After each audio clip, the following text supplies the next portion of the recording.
টাকি নিয়ে যে মামলা হয়েছিল আজকে হাইকোর্টে শুনানি কি হলো? আজকে শুনানি নয়, আজকে অর্ডারটা কমপ্লাই করার ডেট ছিল। সকাল থেকে আজকে পৌরসভা বিল্ডিং ডেমোলিশন করার জন্য যা যা ব্যবস্থা নেওয়ার নিয়েছে এবং ডেমোলিশন করছে। টাকির যে পরিবেশ সেটা আস্তে আস্তে পুনরুদ্ধার হচ্ছে।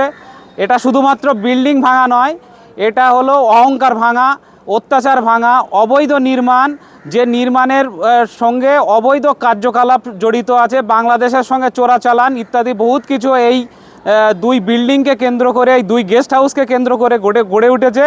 আজ এই পুরো সম্পূর্ণরূপে ডেমোলিশ করা হচ্ছে কর্পোরেশনের পক্ষ থেকে।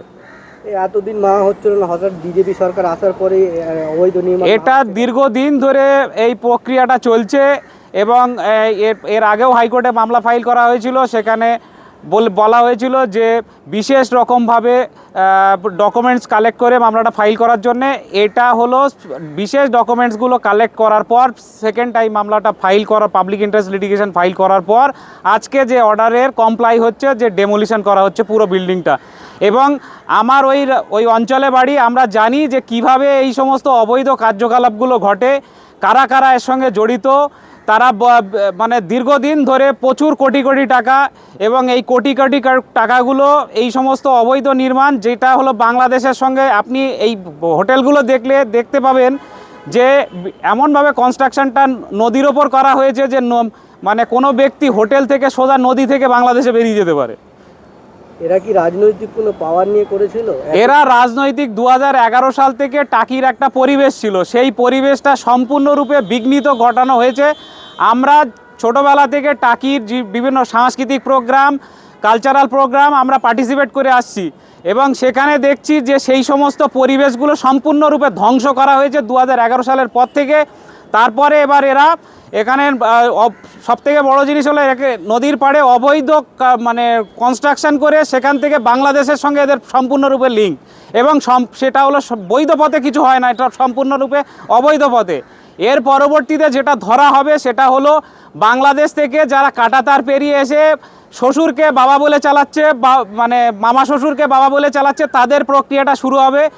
আমাদের মুখ্যমন্ত্রী অনেক মানে মিনিস্ট্রি অফ এক্সটার্নাল অ্যাফেয়ার্স একটা নোটিফিকেশান জারি করেছে, সেখানে বলা হয়েছে যে যারা ডিপোর্ট আইডেন্টিফাই করো তাকে ডিপোর্ট। স্যার, টাকিতে এই যে অবৈধ নির্মাণ যেটা ছিল সিটি গেস্ট হাউস ইছামতি নদীর ধারে, সেটা যে ভাঙা হচ্ছে, কি বলবে? এটা তো হাইকোর্টের অর্ডার এসছে আমাদের কাছে, 7 দিন হলো অর্ডার এসছে। আমরা তাদেরকে চিঠি দিয়ে জানিয়েছিলাম যেটা হাইকোর্ট থেকে এটা বৈধতা নিয়ে প্রশ্ন উঠেছে, এখানে এটা ভেঙে দিতে হবে। তারাকে সময় দেওয়া হয়েছিল, এবার আজকে সেই সময়সীমা শেষ হয়েছে। এবারে সরকারিভাবে প্রশাসনের পক্ষ থেকে এটা ভাঙা হচ্ছে। টাকিতে এই যে অবৈধ নির্মাণ ছিল, এটা সিটি গেস্ট হাউস ভাঙা হচ্ছে, একজন টাকি বাসিন্দা হিসেবে কি বলবেন? এটা ভীষণ আনন্দের বিষয়, কারণ আমরা দীর্ঘদিন ধরে এই জিনিসগুলো দেখে আসছি। তো সেই জায়গায় দাঁড়িয়ে রাজনৈতিক পট পরিবর্তনে এরকম একটা প্রত্যাশা আমরা করেছিলাম, কারণ রাজনৈতিক ক্ষমতাকে ব্যবহার করে যে সমস্ত ব্যক্তিবর্গ এই সমস্ত অবৈধ নির্মাণগুলো করেছিলেন, তাতে করে পরিবেশের ক্ষতির পাশাপাশি নদীর স্বাভাবিক গতিপথ বন্ধ করে নদীকে মজিয়ে ফেলা, আর যে টাকি স্বাভাবিক সৌন্দর্যায়নটাকে নষ্ট হচ্ছিল, ঐতিহ্য নষ্ট হচ্ছিল, গৌরবটাকে লুণ্ঠিত হচ্ছিল। সেইগুলো ফিরে এসে আবার নতুন আইনের শাসন প্রতিষ্ঠা হচ্ছে, বা টাকির সেই স্বাভাবিক পরিবেশ ফিরে আসবে, ঋত গৌরব ফিরে আসবে, এর জন্য আমরা ভীষণভাবে গর্বিত, আনন্দিত। নিখিলেশ রায়।